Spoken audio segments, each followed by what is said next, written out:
अस्सलाम वालेकुम। खालिद सैफुद्दीन आपके साथ 20 दिसंबर की कॉल लेकर मैं शुक्रिया अदा करना चाहूँगा उन तमाम व्यूअर्स का, मेंबर्स का जिन्होंने शुएब अहमद से कांटेक्ट किया और जो हमारी न्यू ईयर ऑफ़र थी उसको ज्वाइन किया। तो न्यू ईयर ऑफ़र चूँकि हमने 16 तारीख से उसका आगाज़ कर दिया, वैसे तो कोई चाहे तो अभी भी ज्वाइन कर सकता है, वो अपने दिन मिस करेगा जो 16 और 17 का दिन है। अगर आज भी ज्वाइन करते हैं वीकेंड पे तो आप मंडे से भी इसको फ़ायदा उठा सकते हैं। अच्छा जनाब, कराची सेमिनार अपनी जगह, उसके लिए आपको अहमद से रब्ता करना है 0342-235-8073। कराची सेमिनार की तैयारियां उरूज पर हैं। हमें काफ़ी सारे लोगों ने कांटेक्ट कर लिया है।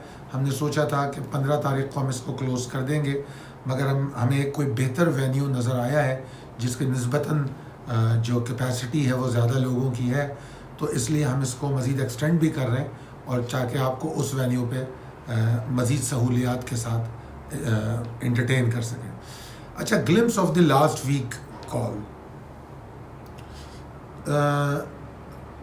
थोड़ी सी तवज्जो की ज़रूरत होती है। जो लोग सिर्फ मंडे की कॉल पे मेरा व्यू चाहते हैं वो फॉरवर्ड करें और आखिरी स्लाइड पे चले जाएं। ये glimpse of the last week या रैप अप सेशन ये मेरे उन फॉलोअर्स और मेंबर्स के लिए होता है जो मार्केट को समझना चाहते हैं किस तरह ट्रेड करनी है। आज बड़ी शानदार ऑडियो और चार्ट मैंने अपने व्हाट्सएप ग्रुप पे पोस्ट किए हैं। मेरे एक मेंबर का सवाल आया था और he is a brand new trader for Pakistan mercantile exchange. Stock को तो वो माशाल्लाह 20-25 साल से ट्रेड कर रहे हैं, मर्केंटाइल एक्सचेंज के लिए वो ब्रांड न्यू है। मैंने उनको एक बात कही थी जो उन्होंने अपने दिमाग में बिठाई।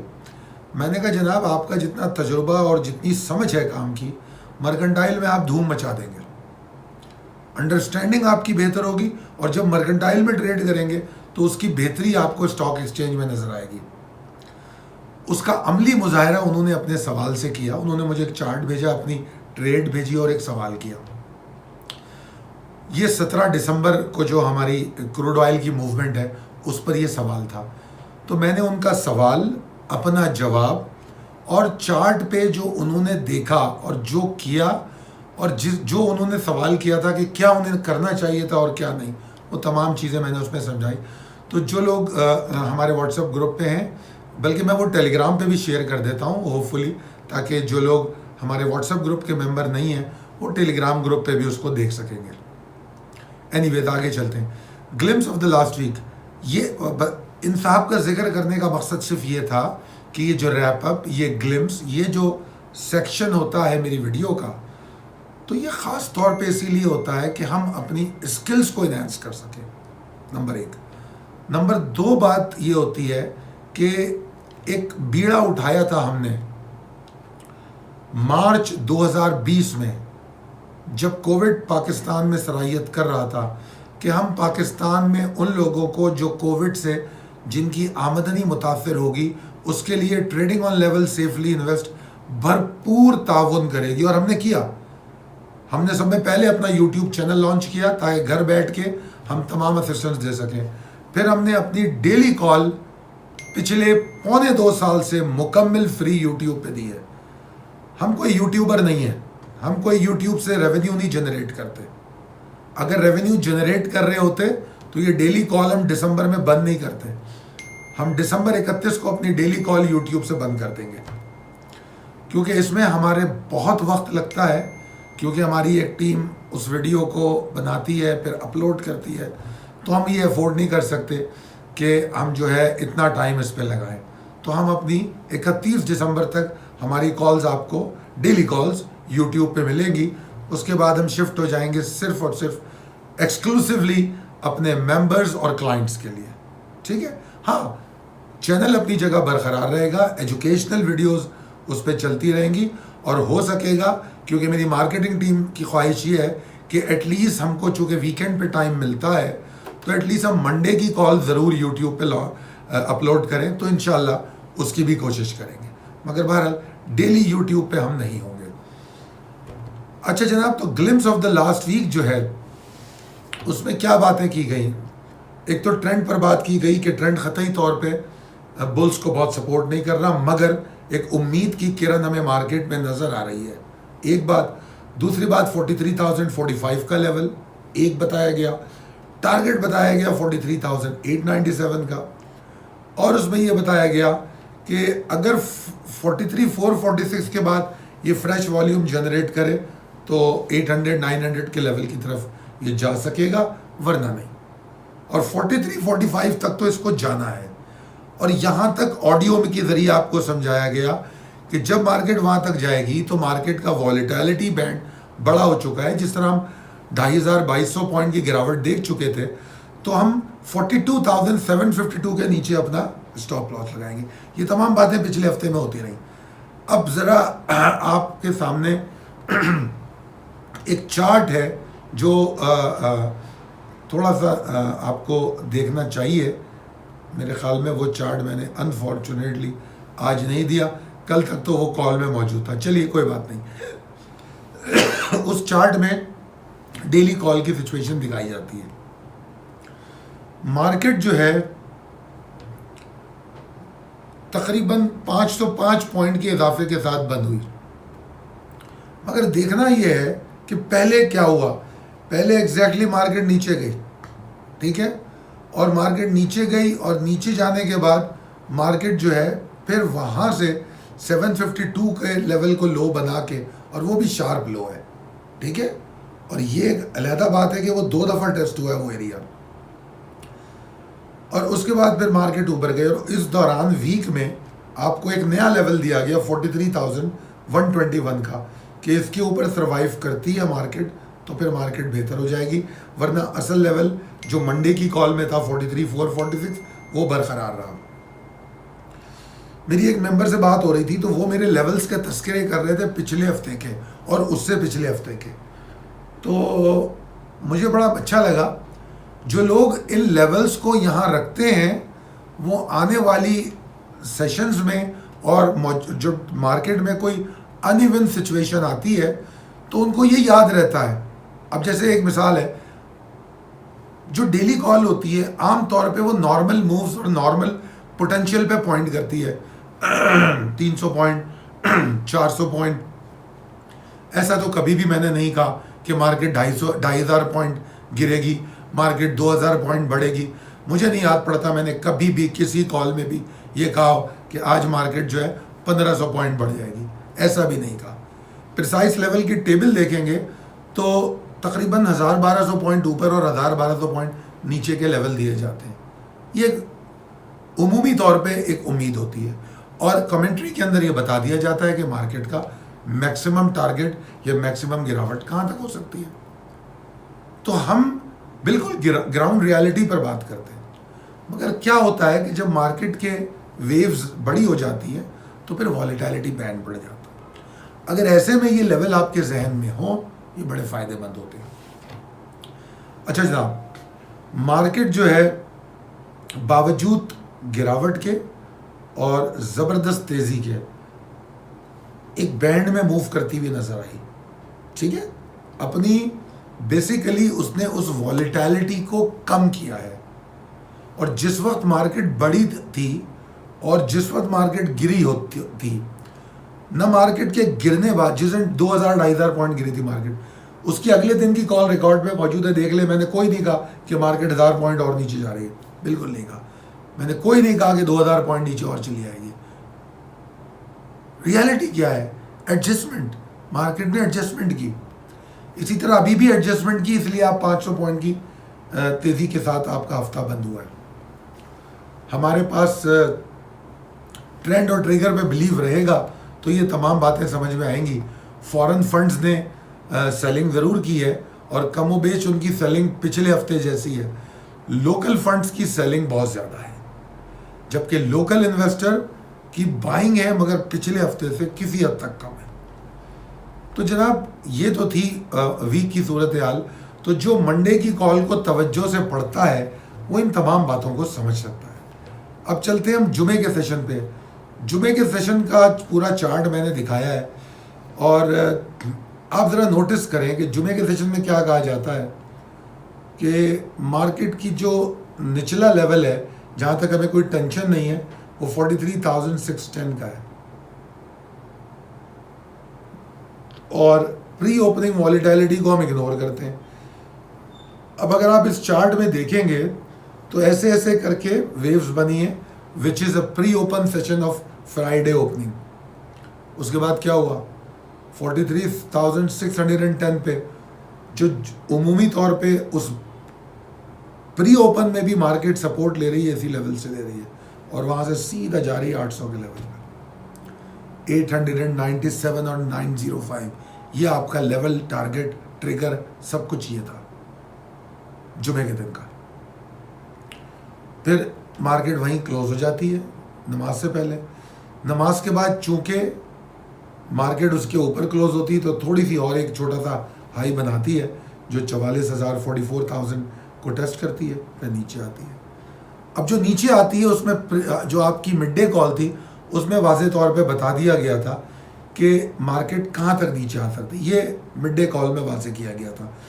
आप देखिए वो जो रेड लाइन आपको नज़र आ रही है नमाज के बाद के वक्फे में 43,800 का लेवल है। हालांकि लो जो है 750 या 750 का बना है, मगर मेरे लिए अहम नहीं है वो, क्योंकि वो दोनों मैंने सर्कल करके दिखाए हैं आपको कि वो सिर्फ आते हैं और ऊपर चले जाते हैं। 43,800 और फिर अगर 43,800 एरिया कहा जा रहा है तो खुदारा कोई टॉलरेंस भी देंगे हम। It's not going to be 43,800 accurately, no way. 43,905 की पॉसिबिलिटी रेजिस्टेंस बताई गई आपको जुमे के लिए, 44,000 का वो हाई मानती है, तो क्या मतलब, लेवल तो वही है। और अगर नहीं समझ में आ रहा इस चार्ट पे देख लीजिए, सर्कल करके दिखाया है मैंने। जो रेड सर्कल है वो सपोर्टिंग बता रहे हैं और जो ग्रीन सर्कल है वो आपको रेजिस्टेंस बता रहे हैं। तो इस तरीके से अगर आप समझेंगे मार्केट को तो आपको अपने फैसलों में अमल करने में आसानी होगी। और इसी साइंस को इस्तेमाल करते हुए आपने सीधा सीधा अपने स्क्रिप्ट को भी देखना है। स्क्रिप्ट की कॉल आपके पास होती है, लाइनें लगानी और समझ लेना है। यही तरीका है, बड़ा सिंपल है, कोई भी सीख सकता है। इसके लिए कोई चार्टेड अकाउंटेंट, कोई फाइनेंस का MBA या कोई ACCA और CFA नहीं चाहिए हमें।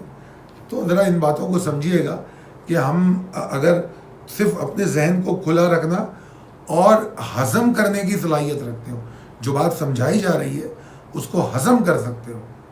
एक तो वो लोग होते हैं जो हज़म कुछ नहीं करेंगे, बस कह दिया तो कह दिया, पहले से मान लिया, पहले से सोच लिया, हम हैं तो हैं, हम ऐसे हैं तो है। मैंने एक बड़ी वाज़ेह मिसाल पिछली वीडियो में दी कि कई लोग जो मेरे सामने बात करते हैं कि भाई जी स्टॉक एक्सचेंज क्या है और इंटरनेशनल मार्केट क्या है, ये तो सट्टे की जगह है, ये तो स्पेकुलेशन है, ये तो जुआ है और फला है। 18 अगस्त 1947 को स्टॉक एक्सचेंज की बुनियाद पाकिस्तान में रखी गई। अल्हम्दुलिल्लाह वन ऑफ दी पाकिस्तान की बराबर की इसकी उम्र है। ऐसी जगह है तो बंद क्यों नहीं कर दिया? बेशतर हुकूमतें आई, बड़े बड़े खैरख्वाह है आपके और हमारे, बंद क्यों नहीं कर दिया? न्यूयॉर्क स्टॉक एक्सचेंज की हिस्ट्री देख लें, सट्टे की जगह है, क्यों नहीं बंद करते? दोस्तों जापान में 250 साल पहले जो चावल की खरीदो फरोख्त होती थी उसको जांचने के लिए वो कैंडल स्टिक इस्तेमाल करते थे। अरे खुदारा रियलिटी को समझिए यार, इन चक्रों से बाहर आइए। जितना देर से लाउड स्पीकर आम हुआ है ना उसकी वजह से हमारी तरक्की पीछे रख गई, वरना आवाज़ और दूर तक चली जाती। लाउड स्पीकर बैन हो गया था, गैर शरई हो गया था। तो खुदारा इन बातों को छोड़े और सोचे लॉजिकल वे ऑफ थिंकिंग। ये जो मैं ट्रेडिंग का तरीका बता रहा हूँ ना, अगर ये गलत है, 3.5 करोड़ के वॉल्यूम पे टेस्ट किया है मैंने 2008 और 11 के एरिया में, जिस वक्त मार्केट फ्रीज हो गई थी। लेवल उस वक्त भी काम करते थे, बातें उस वक्त भी सुनते थे। खैर बहरहाल गुफ्तगू लंबी हो जाएगी, हम सीधे चलते हैं, दौड़ते हुए चलते हैं अपने अगली स्लाइड पे, जिसका नाम है नेवर गिव अप। ये क्या मतलब है इस बात का, नेवर गिव अप? इस बात का मतलब सिर्फ इतना है कि पिछले हफ्ते मैंने एक उम्मीद दिलाई वीकर होप की, वो उम्मीद नज़र भी आई। 44,440 तक इंडेक्स पहुंचा और फिर वो जो हाथ पकड़ के खींच रहा था वो हाथ उसके हाथ से छूट गया। वो तैमूर लंग का एक किस्सा है कि उसने कंसिस्टेंसी और जिद्दोजहद, कोशिश मुसलसल एक चूटी से सीखी थी। ठीक है जी, मेरे ख्याल में तैमूर का किस्सा है। तो मैंने सिर्फ वही बात हाईलाइट की है कि कोशिश की, मतलब कोशिश की जाने की पॉसिबिलिटी बरकरार है। अभी बुल्स ने गिव अप नहीं किया है। गिव अप कहाँ करते हैं? 43,000 और 42,750 वाला जो एरिया है वहाँ गिव अप करेंगे। ये सिंपल बताने की कोशिश की है। उस वक्त तक वो गिव अप नहीं कर रहे, और जब तक 44,440 के ऊपर सुकून से नहीं बैठ जाते उस वक्त तक इस दलदल से या इस गहराई से, इस मुसीबत से वो बाहर भी नहीं निकल रहे। इस स्लाइड में मैंने सिर्फ ये बताने की कोशिश की है। ये पूरा हफ्ता काम करेगी, हो सकता है अगले हफ्ते भी काम करे।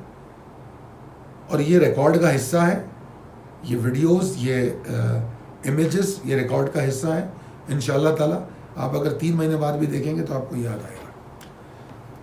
अब चलते हैं प्रिसाइज लेवल्स की तरफ। इस पर भी बात क्या करें, ये मैंने अपडेट कर दी है। अब हम बात कर लेते हैं possibilities and strategies as per technical chart. The trend is still bearish in KC 100, but at the same time, it is noticed that bulls do not like to give up. वही बात कर दी मैंने। मंदी है मार्केट में मंदी है।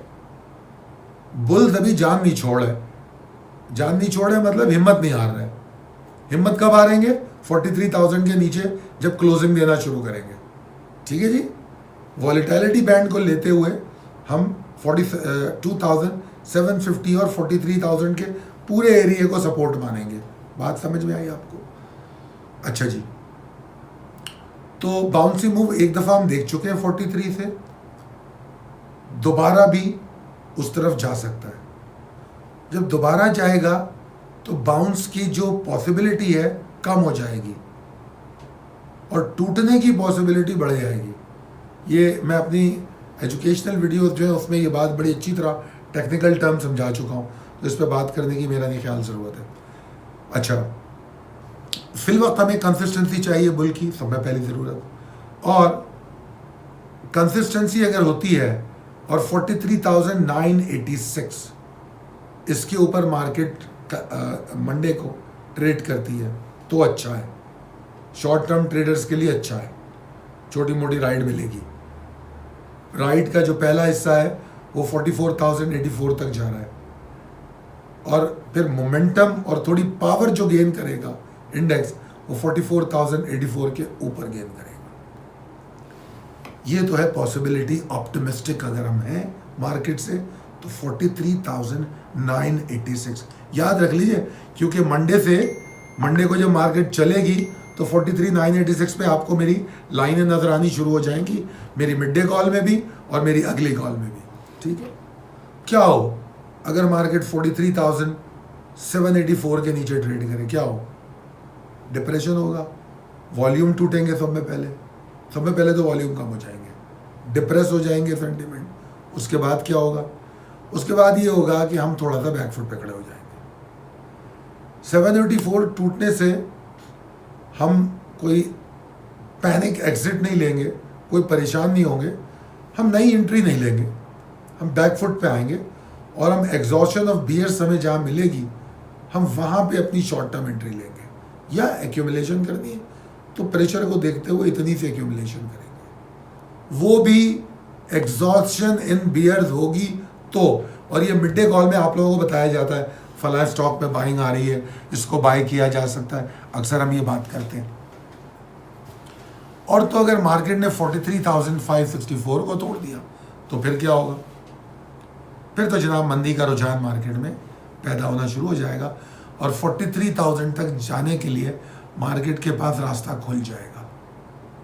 और ये मैं पहले बार बार बता चुका हूँ कि मार्केट की जो उम्मीद, होप, बॉटम वो है वो 43,000 से 42,700 तक का एरिया है।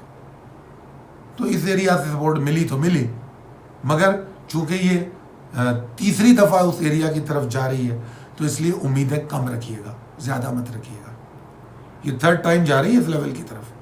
पिछले हफ्ते में 2 स्ट्राइक हैं इस पर, अगर अब गई तो तीसरी स्ट्राइक होगी, और अगर तीसरी स्ट्राइक होगी तो चांसेस कम हो जाते हैं।